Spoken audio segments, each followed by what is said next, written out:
नमस्कार। 14 सितंबर 2022 को हिंदी दिवस पर आप सभी को हार्दिक शुभकामनाएं। आज ही के दिन 1949 में पहले ही भारत सरकार ने हिंदी को राजभाषा का दर्जा देते हुए 1953 से इस दिन को हिंदी दिवस मनाने का फैसला किया। और संविधान में ये कहा गया है, भारतीय संविधान के अनुच्छेद 351 में ये कहा गया, हिंदी की अभिव्यक्ति और उसको विकास करने का दायित्व केंद्र सरकार का है और राज्य सरकार का। परंतु स्थिति क्या है कि आज अंग्रेजों के जाने के 75 साल बाद भी देश एक प्रकार से उन्हीं अंग्रेजों की भाषा अंग्रेजी और उनके द्वारा थोपे हुए गए इंडिया नाम का गुलाम बना हुआ है, जिससे मुक्ति के लिए भारतीय भाषा आंदोलन ने 21 अप्रैल 2013 से संसद की चौखट, जंतर मंतर से लेकर रामला मैदान और शहीद पार्क से लेकर प्रधानमंत्री कार्यालय तक अनवरत आंदोलन छेड़ रखा है। इसी के तहत भारतीय भाषा आंदोलन ये हिंदी दिवस के पाखंड के दिन भारत के प्रधानमंत्री नरेंद्र मोदी को एक खुला ज्ञापन इंटरनेट के माध्यम से प्रेषित कर चुका है। इस ज्ञापन में भारतीय भाषा आंदोलन जो 21 अप्रैल 2013 से तत्कालीन मनमोहन सरकार के खिलाफ और देश में अंग्रेजी की गुलामी थोपे रखने के खिलाफ एक निरंतर जो आंदोलन किया, उसी के तहत मोदी सरकार के कार्यकाल में जो दमन भारतीय भाषा आंदोलन पे हुआ और देश की लोकशाही पे हुआ, उसके खिलाफ जो निरंतर आंदोलन चल रहा है, उसी के तहत आज ये ज्ञापन में कहा गया है कि अंग्रेज़ों के जाने के 75 साल बाद भी अंग्रेज़ों की ही भाषा अंग्रेजी व उनके द्वारा थोपे हुए नाम का राज बनाए रखने के लिए हिंदी दिवस का पाखंड भारत सरकार बंद करे। इसी साल 15 अगस्त 2022 को देश के प्रधानमंत्री नरेंद्र मोदी ने लाल किले के प्राचीर से देश को संबोधित करते हुए कहा था कि देश में जो गुलामी की प्रतीक हैं उसको मिटाने के लिए मोदी सरकार कृत संकल्प है और उसको मिटाने के लिए मोदी सरकार काम कर रही है। यही भारतीय जनता पार्टी और संघ पोषित भाजपा और उनके आनुवंशिक संगठनों का एक उद्देश्य रहता है, यही उद्घोष रहता है, भारत माता की जय कहते हुए वंदे मातरम कहते हैं। परंतु जब सत्ता में आते हैं तो India rising now, shining now और इंडिया पर ही सारे कार्यक्रम प्रेषित करते हैं। अभी इसी हफ्ते देश ने देखा कि किस प्रकार से प्रधानमंत्री नरेंद्र मोदी ने लोकशाही के नाम पर राजपथ, जिसे अंग्रेज़ों के ज़माने में किन युए कहा गया था, उसको बदलकर राज कर्तव्य पथ रखने का एक लोकशाही का बहाना बनाया। परंतु एक समग्र जो उन्होंने एक नई संसद और उसके आसपास के केंद्रीय सचिवालय बना रखा है, उसका नाम भारतीय भाषा में रखने के बजाय उन्हीं अंग्रेज़ों की भाषा सेंट्रल विस्टा के नाम पे रखकर एक प्रकार से तमाम शहीदों का, आज़ादी के आंदोलन के तमाम हुतात्माओं का एक प्रकार से घोर अपमान किया और राष्ट्र की अस्मिता के साथ एक प्रकार से शर्मनाक खिलवाड़ किया। प्रधानमंत्री नरेंद्र मोदी से भारतीय भाषा आंदोलन को अपेक्षा थी कि जब उन्होंने कहा कि हम गुलामी की अस्मिता को दूर करेंगे, जॉर्ज पंचम की मूर्ति के स्थान पर नेताजी सुभाष चंद्र बोस की मूर्ति को लगाया गया, तो ऐसे समझा जाता था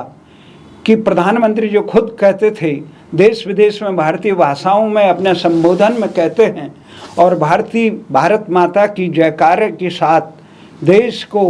स्वदेशी का परचम लहराने की बात कहते हैं, परंतु जब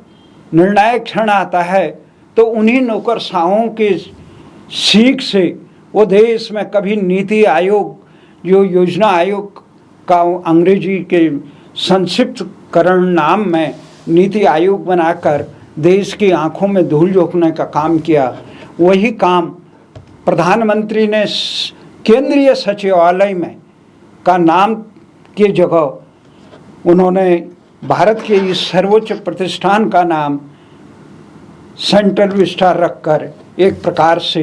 देश के सम्मान के साथ खिलवाड़ किया। हमारा ये मानना है कि संघ पोषित भारतीय जनता पार्टी से ये आशा है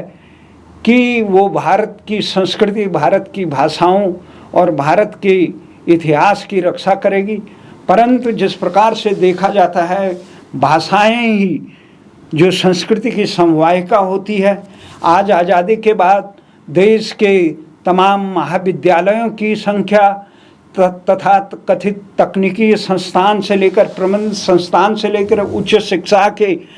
संस्थानों में कई गुना वृद्धि हुई है, परंतु देश के सर्वोच्च जो शिक्षा के संस्थान माने जाते हैं,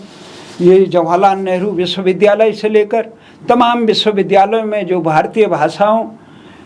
के लिए एक प्रकार से वहाँ एक भारत की संस्कृति की उद्गम स्थली,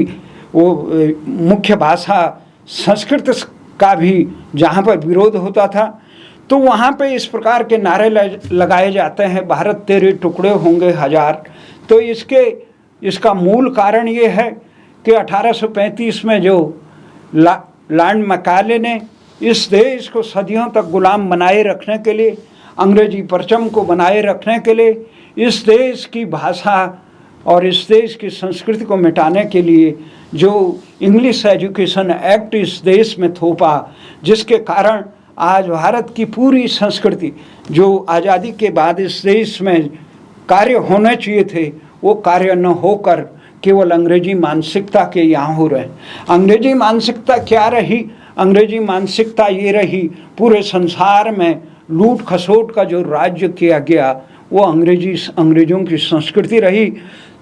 संसार भर में जितने भी देश आए, अमेरिका में हो 150 साल की गुलामी के बाद जिस प्रकार से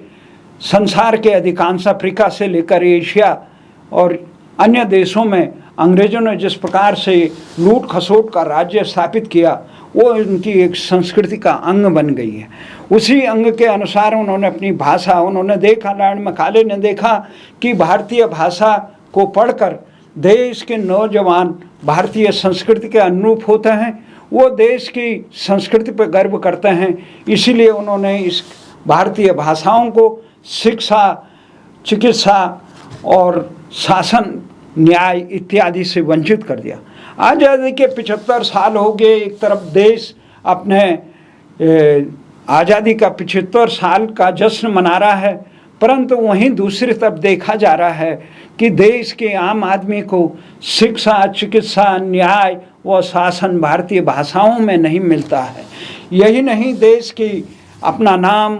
इंडिया जो भारत था उसको भी आज देश के तमाम जितने भी 200 से अधिक जो देशों में हमारे दूतावास या हमारे विदेशों में भारतीय स्वराज के एक प्रतीक होते हैं दूतावास, उनका नाम भी केवल इंडिया में जाना जाता है। देश में, संसार में ऐसा कोई देश नहीं है जिस प्रकार का अभागा भारत है कि जिसमें अपने देश की संस्कृति, अपनी भाषा और अपने इतिहास को मिटाने का इस प्रकार से काम किया। आज भारत की शिक्षा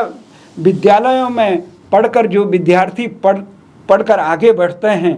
वो भारतीय संस्कृति के बजाय लॉर्ड मैकाले की वही अंग्रेजी फिरंगी संस्कृति को आगे बढ़ाते हैं। इसीलिए देश के विश्वविद्यालयों में ये गूंजता है, भारत तेरे टुकड़े होंगे हजार। देश की नई शिक्षा नीति के नाम पे इस देश में जिस प्रकार से अंग्रेजी को बनाए रखने के लिए काम किया गया, भारतीय भाषा आंदोलन ने निरंतर इस बात की मांग की थी कि देश में जिस प्रांत की जो भाषा है उसी भाषा में उसे शिक्षा, रोजगार और न्याय और शासन मिलना चाहिए। जब तक हम भारतीय भाषाओं को रोजगार और न्याय और शासन की भाषा नहीं बनाएंगे, शिक्षा की भाषा नहीं बनाएंगे, देश का आम जनमानस भारतीय भाषाओं को सीखकर बेरोजगारी की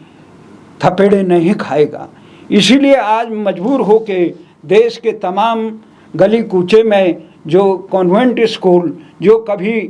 अवैध संतानों के लिए इंग्लैंड में खोले जाते थे, वे कॉन्वेंट स्कूल आज भारत के गली मोहल्लों में खुले हैं। और जो भारत की शिक्षा, चिकित्सा और वो है खुली लूट के नाम पे आज इन विद्यालयों में शिक्षा दी जाए या न दी जाए, चिकित्सालयों में चिकित्सा हो या न हो, केवल अंधी लूट इस देश में, इस व्यवस्था में मची हुई है। अब हमारा ये कहना है भारतीय भाषा आंदोलन का कि माननीय प्रधानमंत्री से निवेदन निरंतर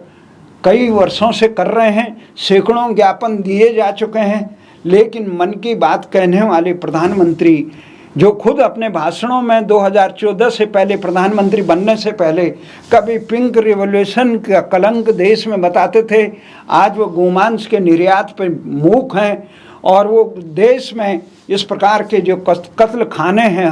हजारों की संख्या में, उन पे प्रतिबंध का कोई अभी तक किसी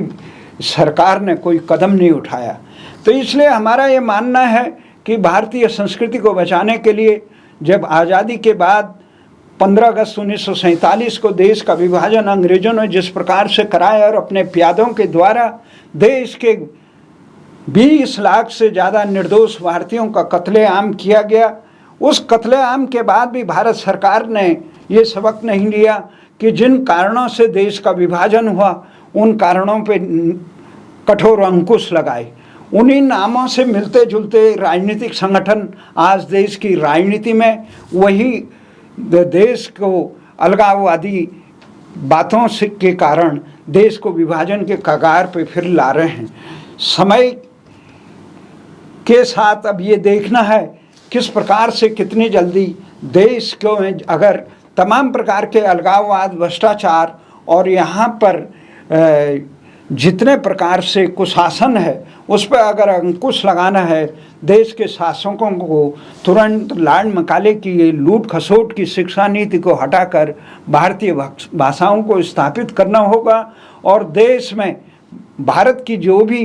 8वीं अनुसूची में जो भी भाषाएं हैं उन भाषाओं को केवल बंद कमरे में कैद करने के बजाय भारतीय भाषाओं को, भारतीय नौनिहालों को देश की भाषाओं में शिक्षा, चिकित्सा, रोजगार और न्याय देना चाहिए। जहाँ तक बात तमिलनाडु की है,